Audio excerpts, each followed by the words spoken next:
what's going on today, guys? It's your boy Zazo and I'm back again for another video. Alright, so today what we're going to be talking about, open source and how to contribute to open source. This might have a little bit of a prerequisite. It's not too big, but some of the terms I may use, you can look them up and you can see what they mean. But if you're familiar with Git or anything like that, then you'll kind of be able to pick up what I'm putting down. So let's go ahead and get right into it. So the first thing that you're going to do in order to start contributing to open source is you're going to need to look for a project. Projects on GitHub, GitLab, and also Bitbucket are some. I don't know about the other two. I've used GitHub specifically. That's obviously seems like the most popular. You would go on there and you're going to basically get a project or look for a project that is within your skill level as well as your interests, right? You don't want to be doing something that you don't find interesting, might get demotivated, not finish it. It's the worst thing you want to do. Definitely go get something that's around your skill level. If you're a beginner, make sure that you're tackling that problem that is at your level as well as it interests you, so you don't get demotivated and all those types of things. When selecting a project, you also want to make sure that you are selecting a project that's active. You don't want something that's dormant and you're sitting here trying to contribute and nobody's home basically.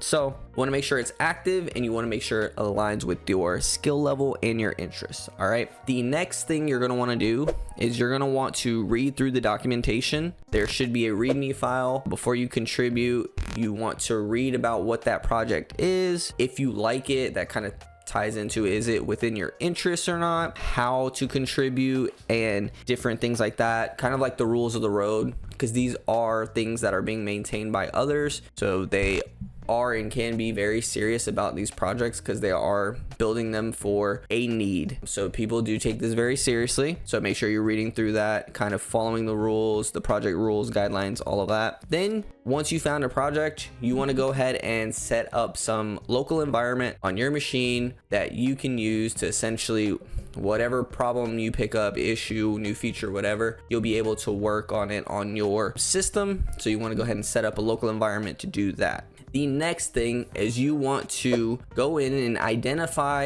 a contribution area. So contribution area meaning, are you fixing a bug? Are you adding a new feature? Are you writing tests? Are you writing documentation? Find out what area you're going to be doing. Obviously this goes based on different things, needs of the project itself, and then you'll go through the repository. Sometimes there are different tags that'll be used, beginner friendly or something like this, where it may be a really small task. So if you're just getting into this or just getting into programming, I definitely encourage you to at least know the basics of programming though, before even contributing to open source. You don't necessarily have to for stuff like maybe writing documentation or that type of thing, but I still would recommend that before you even dive into this, because there's going to be a lot of different things that you're going to need to learn, and programming as a prerequisite will kind of help you get through those. So for the next thing is you're going to actually need to make the contribution.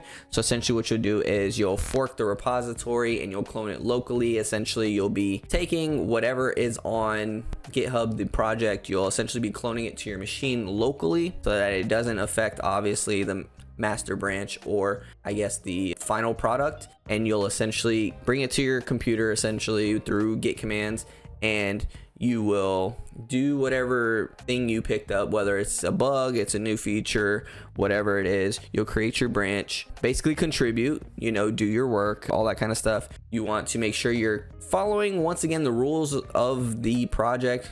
Clear code. You want to make sure if you're required to make certain comments, how you're making those comments, you want to go ahead and do that. You want to write tests, all of that. It's basically like open source etiquette, I guess. You want to make sure that you're doing that and you're documenting whatever changes that you're making. And then next, you're going to submit a PR, also known as a pull request, which is essentially saying to the people that are maintaining it, hey, I made a change. Make sure to be clear on what change you made and why the change was made, that it addresses whatever issue that you took on. Make sure that you explain in detail what you were trying to do there. Submit your pull request. Don't get discouraged at this point, especially if you're new, because there more than likely, depending on the project, there will be feedback from the maintainers on how to things that need to be more efficient, how you may need to do it better. Basically, they're going to give you feedback. Don't take it to heart.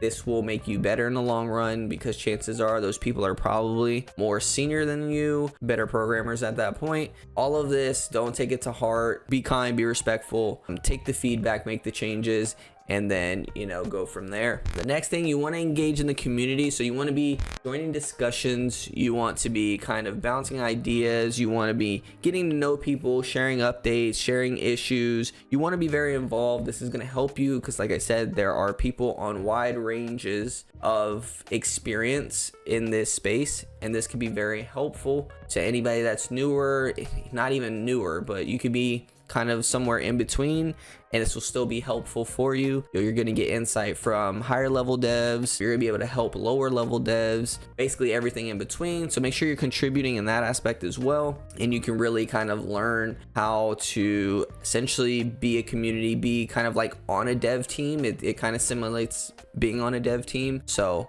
that's going to be it for this video. If you want me to make anything after this video as far as like something you want me to expand on, please let me know in the comments. Other than that, like the video, subscribe to the channel. Love, peace, and chicken grease. I will see y'all in the next one.